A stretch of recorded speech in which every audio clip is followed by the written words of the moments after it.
Bonjour, bienvenue sur la chaîne de Photophile. Bienvenue dans ce nouveau cours consacré à DxO Photolab.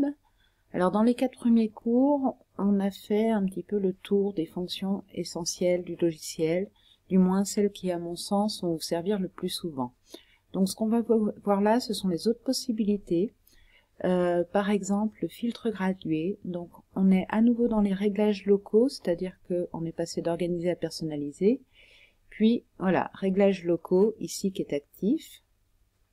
Le filtre gradué, ça va me permettre de, par exemple, assombrir un ciel, contraster un ciel.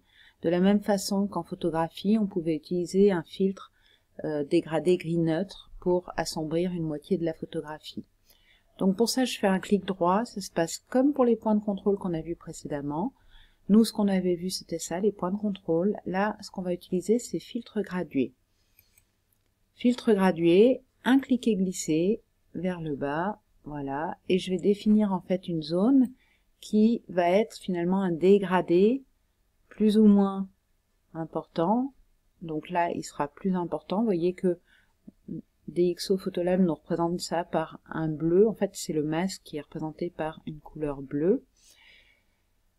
Donc ici plus foncé et ici plus clair, c'est-à-dire qu'ici ça aura plus d'impact et moins d'impact ici.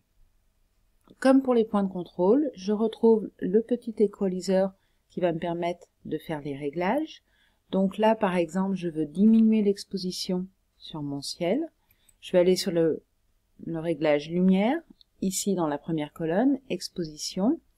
Voilà, je vais assombrir mon ciel et par la même occasion, je peux le contraster un petit peu, c'est la deuxième colonne ici. Quand vous voulez valider votre modification, vous pouvez taper sur la touche Entrée du clavier, il va appliquer en fait l'effet que vous avez indiqué. Vous voyez ici on a le ciel qui est plus sombre, plus dense et plus contrasté. De la même façon, je peux aussi, par exemple sur cette image, essayer de chauffer, de réchauffer en tout cas le bas de l'image. J'ai une lumière qui est très terne sur cette photographie. Donc ici, même chose. Il a gardé, je ne sais pas si vous voyez mon curseur, il a gardé en fait l'outil dégradé. Sinon, il faudrait que je refasse un clic droit et filtre gradué. Mais là, je pouvais directement faire un clic et glisser. Voilà, aller jusqu'à ce niveau-là, par exemple. Là, on va aller dans couleur et par exemple utiliser la température de couleur pour réchauffer un petit peu mon image. Je peux à tout moment revenir sur la hauteur du dégradé si je veux l'amener plus haut. Voilà, par exemple comme ça. Et je tape Entrée. Voilà, donc là on a deux filtres. Notez aussi que quand vous appliquez des filtres, si je reviens dans Réglages locaux, par défaut, il les fait à chaque fois sur un nouveau masque. Donc, contrairement au point de contrôle où il fallait faire attention de ne pas être sur le masque, là, par défaut, dès que j'en fais un nouveau, vous voyez, il est indépendant des deux autres. Je peux évidemment faire des dégradés dans n'importe quel sens. Hein.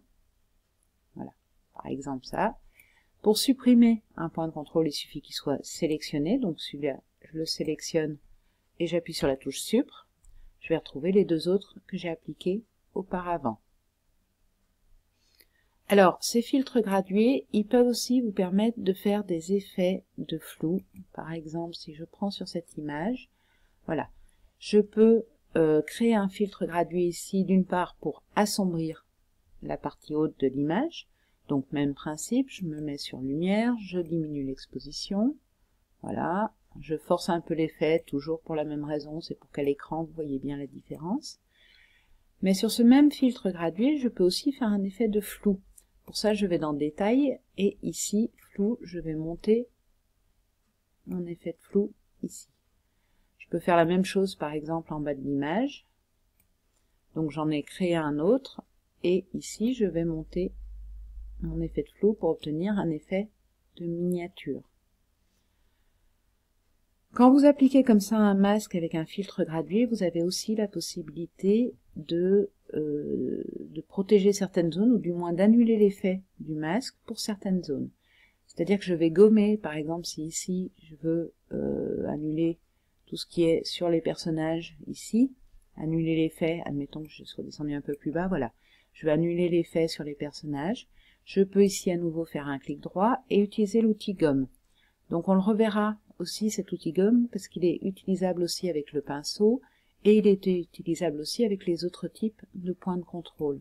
En fait l'outil gomme il va me permettre de dire ben, ce point de contrôle, ce filtre gradué, je ne veux pas l'appliquer sur cette zone là par exemple. Donc je vais définir pour la gomme une taille, c'est vraiment le même principe que le pinceau, voilà, et je vais gommer les zones sur lesquelles je ne souhaite pas que le filtre soit appliqué. Voilà, on va le visualiser comme ça. Ici, si je vous montre par exemple ici pour que vous voyez bien la différence, je peux enlever le haut dans mon filtre gradué. Si je tape Entrée, voilà, j'ai assombri le ciel, j'ai flouté, mais ici comme j'ai passé la gomme sur mon masque, du coup, l'effet n'est pas appliqué sur cette zone-là, ce qui évidemment dans mon cas hein, n'est pas intéressant, mais c'est pour que vous voyez bien la différence. Là, j'ai annulé mon coup de gomme. Donc, à tout moment, quand vous appliquez des points de contrôle, que ce soit filtre gradué ou d'autres types de points de contrôle, vous pouvez utiliser la gomme pour protéger certaines zones, ou plus exactement, pour annuler l'effet du filtre sur certaines zones. C'est-à-dire que vous enlevez des zones sur le masque, de manière à ce qu'elle ne soit pas impactée par votre correction.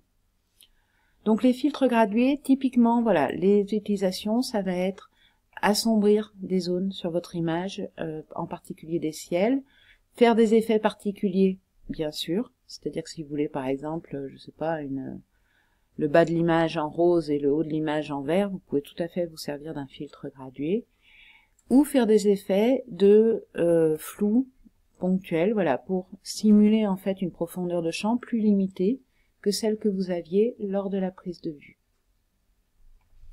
Voilà, j'espère que ce cours vous aura plu. Dans le suivant, on s'intéressera à l'utilité du pinceau, toujours dans les réglages locaux de DxO Photolab. N'hésitez pas à nous mettre vos commentaires sur la chaîne de Photophile, à vous abonner et à cliquer sur la clochette de notification pour être prévenu des prochains cours qui seront mis en ligne. Et je vous dis à très bientôt sur la chaîne de Photophile.